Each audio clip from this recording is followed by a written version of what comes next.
नमस्कार गाइस, आप सब स्वागत है हमारे संस्कृत यूट्यूब चैनल पर। आइए हम संस्कृत व्याकरण की जो सीरीज कर रहे हैं उसमें अगला टॉपिक पढ़ते हैं, जिसका नाम है उच्चारण स्थान। यानी कौन सा वर्ण मुख के किस स्थान से बोला जाता है उसे उच्चारण स्थान कहते हैं। जैसे कंठ, तालु, मूर्धा, दंत, ओष्ठ एवं नासिका को उच्चारण स्थान कहते हैं। ये सभी मुख के भाग हैं। जैसे कंठ है वो भी हमारे मुख का भाग है, तालु है, मूर्धा है, दंत, ओष्ठ एवं नासिका ये सभी हमारे मुख के स्थान हैं। तो इनसे जो इनके उच्चारण में जब जिह्वा इनका स्पर्श करती है तो इसे उच्चारण स्थान कहते हैं। वर्णों का उच्चारण करने के लिए फेफड़े से निकली श्वास वायु इन स्थानों का स्पर्श करती है। कुछ वर्णों का उच्चारण एक साथ दो स्थानों से भी होता है। वर्णों के उच्चारण स्थानों को अग्रिम तालिका के माध्यम से समझाया जाता है। आइए हम तालिका के माध्यम से अध्ययन करते हैं। जैसे ये सभी स्थान दिए गए हैं: कंठ, तालु, मूर्धा, दंत, ओष्ठ, नासिका, कंठ तालु, कंठोष्ठ, दंतोष्ठ और जिह्वामूल। ये सभी हमारे मुख के भाग हैं। इस लाइन में सभी स्वरों को लिखा गया है। इसमें सभी स्पर्श व्यंजन लिखे गए हैं। इनमें अंतस्थ वर्ण है और इस लाइन में ऊष्म वर्ण लिखे गए हैं। अगली लाइन में अयोग व लिखे गए हैं और इनको किस नाम से संज्ञा दी गई है ये लिखे गए हैं। आइए हम इनका बारी बारी से अध्ययन करते हैं। पहला है कंठ, जिससे कौन कौन से अक्षर का उच्चारण किया जाता है: ए, आ, क, ख, ग, घ, ण, य, है।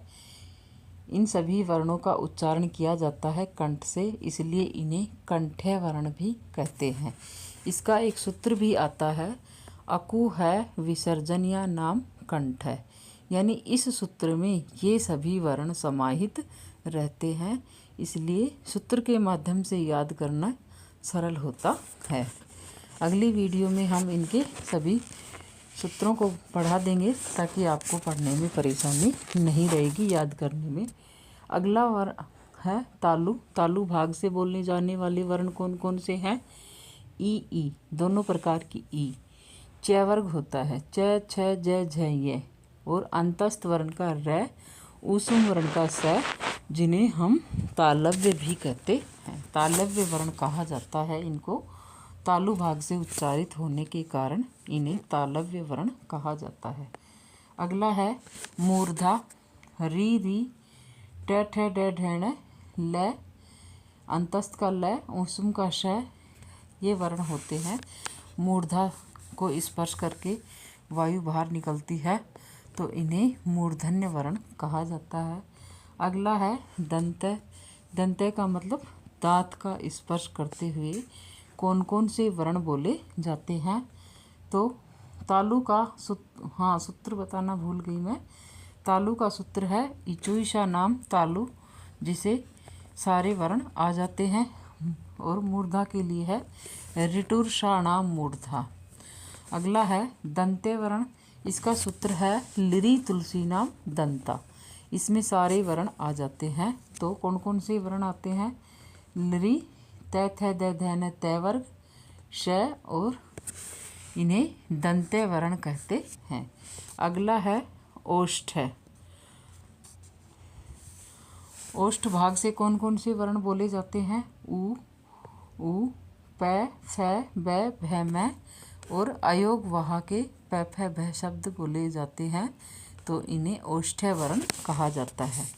अगला है नासिका वर्ण। नासिका से बोलने जाने वाले कौन से वर्ण होते हैं: अनुनासिक स्वर, यानी सारे स्वर यम गणनम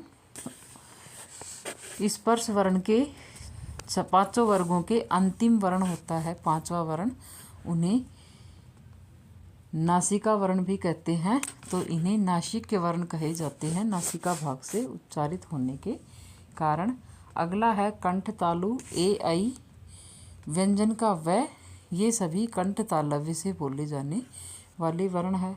अगला है कंठोष्ठ, तो ओ और औ ये वर्ण कंठोष्ठ से बोले जाते हैं, तो इन्हें कंठोष्ठ वर्ण कहा जाता है। अगला है दंतोष्ठ, तो दांत और होठ से बोले जाने वाले वर्ण दंतोष्ठ कहलाते हैं। और जिह्वा मूलीय, जिसमें अयोग व क ख होते हैं, जो जिह्वा के मूल भाग से उच्चारित किए जाते हैं। संबंध स्थानों के साथ नासिका को भी पंचम वर्णों का उच्चारण होता है। अगला टॉपिक है हमारा प्रयतन। प्रयतन कितने प्रकार का होता है उसका अध्ययन करेंगे। प्रयतन फेफड़े से निकली निश्वास वायु को मुख, नासिका तथा कंठ आदि स्थानों से स्पर्श कराते हुए मनुष्य द्वारा अभिष्ट वर्णों के उच्चारण अर्थ किए गए यत्न को प्रयत्न कहते हैं।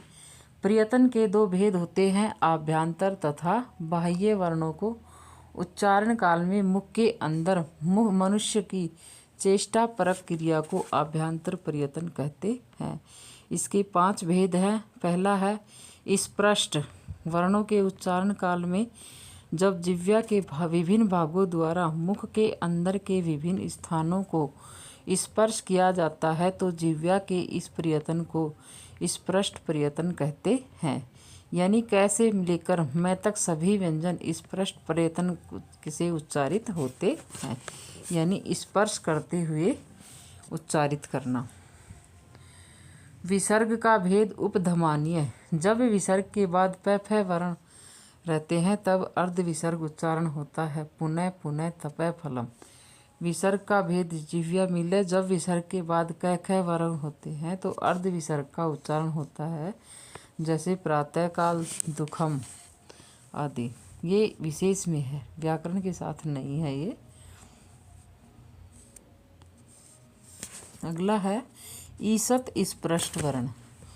वर्णों के उच्चारण काल में जब जिह्वा द्वारा उच्चारण स्थानों को थोड़ा ही स्पर्श किया जाता है तो जिह्वा के इस प्रयत्न को ईसत स्पष्ट वर्ण कहते हैं। यानी स्पष्ट तो है जो पूर्णतः स्पर्श होते हैं, ईसत स्पर्श वो वर्ण होते हैं जो थोड़ा सा स्पर्श करके जिह्वा से बाहर निकलते हैं, तो यह य र ल व ईसत स्पष्ट से उच्चारित होते हैं। अगला है विवृत वर्ण विशेष के उच्चारण काल में जब मुख विवर खुला रहता है, यानी मुख जब खुला रहता है, ऐसा शब्द बोलते हैं जिससे मुख खुला रहता है तो उसे विवृत कहते हैं। तो मुख के इस प्रयत्न को विवृत कहते हैं। सभी स्वर विवृत प्रयत्न से उच्चारित होते हैं। अगला है ईशत विवृत वर्णों के उच्चारण काल में जब मुख विवर थोड़ा खुला रहता है, यानी मुख जब थोड़ा सा खुला रहता है तो मुख के इस प्रयत्न को ईशत विवृत कहते हैं।